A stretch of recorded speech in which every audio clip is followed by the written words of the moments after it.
Senator, we've just been talking about the resistance, especially among House Republicans, to President Zelensky's message and to the need for more aid, the $24 billion, and, of course, his plea for the long-range missiles, the so-called ATACMS. From your perspective, can it get through the Senate if you could overcome the objections from the House Republicans? And should House Democrats join in to try to get this thing through, including preventing a government shutdown? Well, Andrea, the entire Senate just gathered to hear from President Zelensky in the old Senate chamber, a very intimate setting where there hasn't been an address from a head of state in more than 50 years. He made a very passionate, very compelling case for our continued sustained support of Ukraine's brave fight against Russian aggression. And both Senator Schumer and Senator McConnell and members of both the Democratic and Republican caucuses spoke in favor of this badly needed continued funding. A few simple points, if I could. Our 50 partners and allies in this effort have contributed more than we have. President Zelensky made it clear that if we were to stop our support, it would tragically, critically harm the Ukrainian war effort and encourage Putin. And it would weaken our allies around the world in their confidence about the United States being willing to stay the course. As you just said in your question, Andrea, it's a whole different matter in the House of Representatives, where Speaker McCarthy and some members of his caucus who are far to the right are listening to the siren song of former President Trump, who is questioning why this is our fight and why we should care. I think the bottom line is simple. Ukraine is on the front lines of freedom, and if we don't stop Putin in Ukraine, we will have to have engagement in fights with him elsewhere in the region.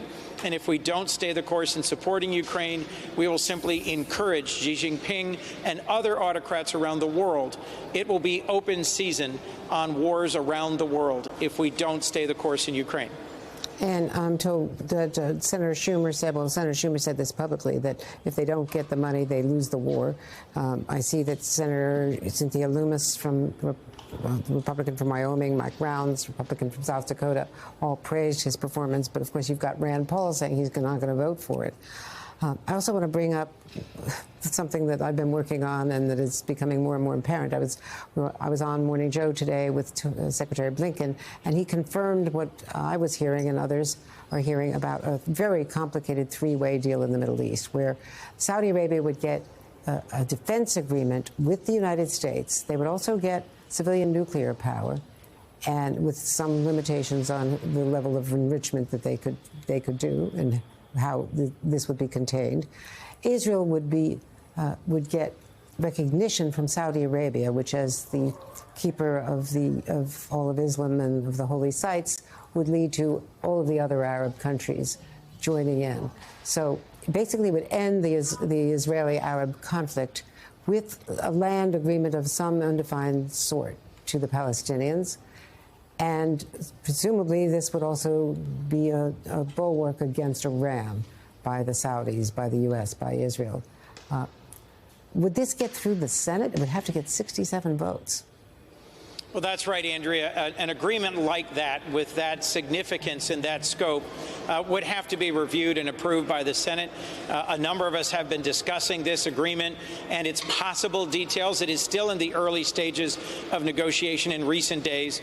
A few core points here. One is that there has to be some significant provisions for the Palestinians, for the security of their position in the West Bank and investment in their future, something that makes a two-state solution a sustainable possibility into the future. There has to be active engagement by Israel in terms of ensuring that whatever nuclear technology is shared with the Saudis and whatever the arrangements are for security with the Saudis are also agreeable to the Israelis. There would have to be mutual recognition and deepening of security and economic ties between Israel, the Saudi kingdom, and the rest of the Arab world. That would be one of the real promising prospects of this.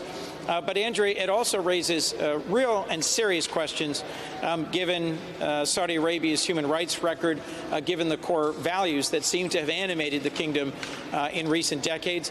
That's a topic of active and vigorous conversation here about how we would ensure that this would be a lasting and fundamental realignment of the Saudi kingdom and Israel towards democracy, towards the United States, and away from some of the recent both dalliance by the Saudi kingdom with China and with other global powers, their cooperation with Russia on energy policy, how we would ensure that there would be a movement towards more transparency and improved human rights record and away from their potential alternative engagement with China and Russia. So, very complex deal.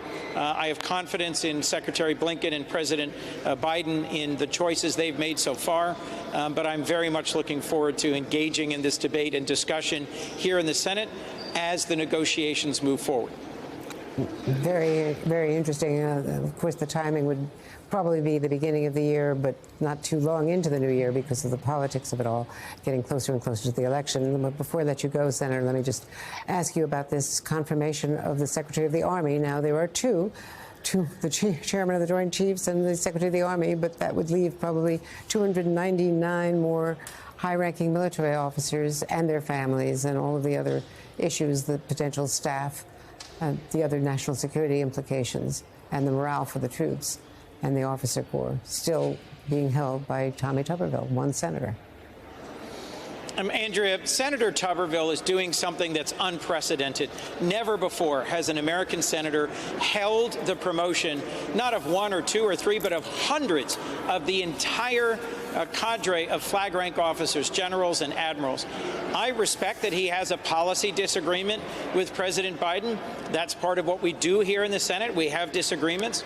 But his path forward should be asking for and getting a vote on the Senate, up or down. He's been offered that in the past. One of the absolute foundations of our democracy is civilian control of a nonpartisan, non-political military. This is taking hundreds and hundreds of senior military officers and inserting them into the middle of a partisan dispute and holding up them and their families from being able to move to new posts, to new places of service in accordance with the promotion process. It's about 300 right now. Andrew, by the end of the year, it will grow to almost 600 senior officers. Senator Tuberville should abandon his hold, ask for and receive a vote on the floor of the Senate, and have an up and down vote on this policy disagreement. That's the right path. This has never happened before, and it should never happen again.